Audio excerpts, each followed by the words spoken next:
এটা রুটি কিন্তু তোর বাপি খাবে, বলবে আমার মা করেছে আমি তাই, আমার রুই রাতের বানানো বেস্ট রুটি। একটু যখন শক্ত হবে তখন ফের উল্টে দিবি, দিয়ে উল্টে দিয়ে জোর দিবি, আবার কমিয়ে দিবি। আসসালামু আলাইকুম গাইস, কেমন আছো সবাই? আশা করছি সবাই অনেক ভালো আছো, সুস্থ আছো। আলহামদুলিল্লাহ আমরাও ভালো আছি, সুস্থ আছি। আজকে ব্লগটা বিকেল থেকে স্টার্ট করলাম। কেন জানো? জেঠিমা এনেছে সুন্দর সুন্দর শাড়ি, মানিয়ে নিল ওই আগের অরেঞ্জ কালারের শাড়িটা। খুব সুন্দর না বলো ওই শাড়িটা? বাড়িতে যেমন ভাবে ছিলাম তেমন ভাবেই বেরিয়ে পড়লাম মিস্টার খানের সাথে। অফিস ছুটির পর ও বাড়ির সামনে এসে কল করছে যে তোমাদের জন্য রোল এনেছি, নিয়ে যাও। তারপর আমি বললাম যে চলো একটুখানি ঘুরেই আসি, মনটা আমার ভালো নেই, তোমার সাথে একটুখানি বেরোলে হয়তো মনটা ভালো হবে। দেখো না, তারপরে নিয়ে চলে এলো সোজা মিষ্টির দোকানে। ও তো মিষ্টি খেতে অনেক ভালোবাসে, আর ওর সাথে থেকে থেকে আজকাল মিষ্টি খেতে আমারও খুব ভালো লাগে। মিষ্টি খেতে কার না ভালো লাগে বলো? রমজানকে যদি দোকানের অনেকগুলো মিষ্টি একবারে খেয়ে শেষ করে দিতে বলো কিন্তু তাই পারবে। এখন যদিও পারবে কিনা আমি জানি না, আগে হলে পারতো, অনেকগুলো মিষ্টি একসাথে খেয়ে নিত। আর এখানে কি টেস্টি টেস্টি মিষ্টিগুলো দেখো কি সুন্দর। কোনটা ছেড়ে কোনটা যে টেস্ট করব সেটাই ভাবছি। তারপরে রমজান আর আমি ডিসাইড করলাম যে চলো কয়েকটা মিষ্টি একটা একটা করে নিয়ে টেস্ট করি। প্রথমে তো নিয়েছি সন্দেশগুলো টেস্ট করলাম, এরপরে নিলাম একটা রসালো মিষ্টি। তারপর এখন দেখো না খেতে খেতে দেখছে কোনটা নেবে, নিয়ে নিলে হচ্ছে দই বড়া।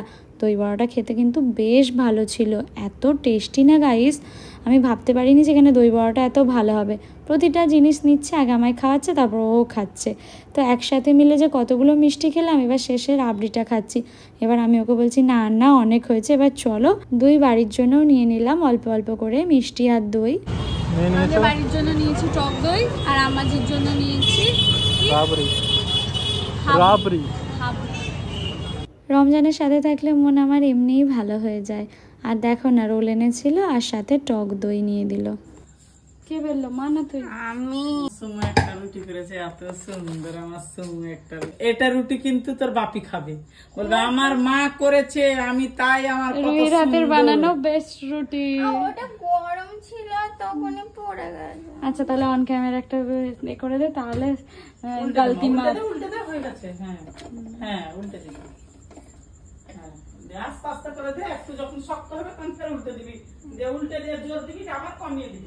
দেখি এটা কিরকম হয়, কতটা ফলে এটা। একটু উল্টে দে, নাহলে আবার পুড়ে পড়ে যেতে পারে।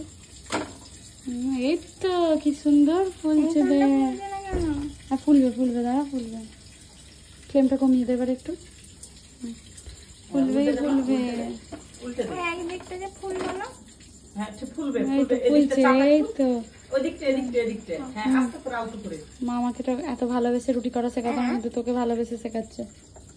হ্যাঁ এবার তুলে নে, হয়ে গেছে হাত ফোলা বলছে, এটাই অনেক সুন্দর। কমিয়ে দিয়েছি। চলো হয়ে গেছে সুন্দর রুটি রুই রাতে। কে বেশি সুন্দর, রুই তোর বানানো রুটি না তুই? আমি করে দেবো বাকিগুলো? আচ্ছা কর, আস্তে আস্তে কর, শেখ। সব ভালো যা শেষ ভালো তার, শেষের রুটিটা খুব সুন্দর পুরো গোল হয়ে ফেলেছে।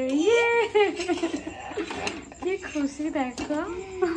আমি একানই গাইস, আমি তো তাও 2-1 ফোঁটা জল দিই। রুইকে দেখো পুরো চাটু বসিয়ে দিয়ে আর কল চালিয়ে দিয়েছে, পুরো ধোঁয়া। আর ক্যামেরা অন করতে করতে ধোঁয়া কমে গেল। চাটু গরম হয়ে গেছিল, মুছতে গিয়ে উলের এইটা পুড়িয়ে দিয়েছে। ও বুঝতে পারেনি, ও বলছে আপামনি তুমি তো মোছো।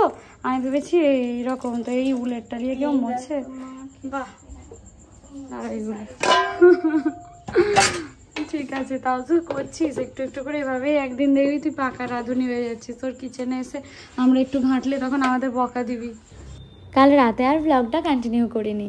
সকাল হতেই মা ব্রেকফাস্টের জন্য জানোই তো অনেক কিছু বানায়, লাঞ্চ ব্রেকফাস্ট, মা রান্না করতেই থাকে।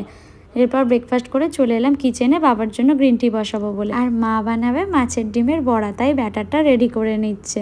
গ্রিন টিটা বাবা যে কী করে খায় কি জানি। এরপর আমাদের জন্য বসিয়ে দিচ্ছি দুধ চা। আর এদিকে বড়াগুলো রেডি হচ্ছে, টেস্টি টেস্টি। সামনে দেখে কি আর লোভ সামলানো যায়, খেয়েই নিলাম একটা। জানোই তো সকালে আর সন্ধ্যেবেলা একটু চা ছাড়া চলে না। চা খেয়ে লাঞ্চ করে একটুখানি বেরোবো। মা জানলার ধারে বসেছে, এখানে আমি জানালার ধারে বসেছি। জানালার ধারে বসার জন্যই আলাদা আলাদা সিটে বসা আর স্ট্যান্ড থেকে ওঠা। তো হচ্ছে বাড়ি থেকে বেরিয়ে পড়লাম টুক করে, ভালো লাগছিল না। মাকে বললাম মা মেয়ে মিলে একটুখানি নিউ মার্কেট যাই, পুরী থেকে যদি কেনাকাটা হয় কেনাকাটা করবো। এখনো জল জমে আছে দেখো রাস্তায়। লাস্ট 2 দিন ধরে বৃষ্টি হয়নি, কিন্তু এই জায়গাটা করে সারা বছর জল। কি সুন্দর আকাশটা লাগছে দেখো, আর তার সাথে হাওড়া ব্রিজ। এই রুটটা এত ভালো লাগে গাইস, কি বলবো তোমাদেরকে। ওই দেখো দা 42 আর এই যে পছন্দের স্প্ল্যানেড। চলো আগে রাস্তা পার হওয়াটা একটু চাপের, রাস্তাটা পেরিয়ে যাই। চলে এসেছি গাইস নিউ মার্কেট স্প্ল্যানেডে। অনলাইন ছাড়া বেশিরভাগ শপিংই নিউ মার্কেটেই আসি করতে, বলো মা? মন খারাপ হলেই, মন ভালো হলেও, কেনাকাটার দরকার পড়লে কি দরকার না পড়লেও চলে আসি স্প্ল্যানেডে। মা মেয়ে মিলে একসাথে আসি, বাকিদের কাজ থাকে, পড়া থাকে, তো আমার আর মায়ের ফ্রি টাইম কাটানোর জন্য বেস্ট জায়গা হচ্ছে বড়বাজার আর নিউ মার্কেট স্প্ল্যানেড। আগেই গাছে কত জামা কাপড় ঝুলতো, তোমাদের ব্লগে দেখাতাম। এখন এগুলো সব পিছিয়ে গেছে, দোকানগুলো তুলে দিয়েছে অনেকগুলোই। চলো এখন যে দিকটা এলাম গাইস, শুধু চুড়ি আর চুড়ি, আর তারপর শুধু চুড়িরই দোকান, কত চুড়ির দোকান। আগের দিনই নিয়ে গেছি, তাই আজ আর নেওয়ার প্রশ্ন নেই। তারপরেও দেখা যাক যদি মন চায়। চুড়ির দোকান দেখে জানো আর এগোনো যায় না গাইস, জানো এত রকমের চুড়ি দেখো, কি সুন্দর দেখতে চুড়িগুলো। কোনটা ছেড়ে কোনটা দেখবো, কি কালার নেই বলো, সব কালার অ্যাভেলেবেল। হ্যাঁ মা সুন্দর লাগছে গাইস, এই চুড়ি দুটো সুন্দর লাগছে দেখতে দেখো। তবে এই চুড়ি দুটো আমার জন্য নয়, চুড়ি দুটো কার জন্য, কার জন্য বলো তো, কমেন্ট করো। চুড়ি দুটো বেশ ভালো লাগলো, মা স্পেশালি পছন্দ করে দিল। এই যেটা নিয়ে নিয়েছি, এটা ব্যাগে রেখে দাও। একটা নেওয়া হয়েছে, আর একটাও জিনিস নেওয়া হয়েছে যেটা তোমাদের সাথে শেয়ার করা হয়নি, বাড়ি গিয়ে দেখাবো। মা নিয়েছে ওটা। তো যাই হোক, এবারে চলো হালকা ফুলকা খেয়ে দিয়ে বেরোতেও হবে। আর মেনলি যেটার জন্য আসা সেটা হয়ে গেছে নেওয়া। জুতোর প্রতি আমার কোনো রকম ভালোবাসাই নেই। এই ব্যাগটা বেশ সুন্দর লাগছে দেখো, এইটা 650। এই জায়গাটা দেখলে না, ওই ম্যাল রোড দার্জিলিং এর, তারপরে হচ্ছে এমজি মার্কেট সিকিমে, এইগুলোর কথা মনে পড়ে যায়। ওই জায়গাটা খানিকটা এরকম না, শুধু দেখো পাহাড়ের অভাব, বাকি মোটামুটি জিনিসপত্র দোকান ওই রকমই। মা বলছে এই কালারটা নেবে, আমি বলছি ওই কালারটা নিতে। ওটা আমি আর রমজান একবার নিয়ে গেছিলাম, কিন্তু এখন নষ্ট হয়ে গেছে। আর অন্য কালার দেখো গাইস। বলেছি একটা এগ রোল আর একটা চিকেন রোল। মা খাবে এগ রোল, আমি খাবো চিকেন রোল। মা আছে তো সবকিছু ইজি। আর আমার জন্য এটা চিকেন রোল ভালো, ঠিকঠাক। মা বলছে আমি লস্যি খাবো, তারপরে বাড়ি যাবো। লস্যি অনেক পছন্দের মায়ের, তাই তো। আগের দিন শাশুড়ি মা বললেন কলকাতা গেলে হাতি আনবি আমার জন্য, তাই এখানে আমি হাতি খুঁজছি, পেয়েও গেছি মনের মতো একটা হাতি।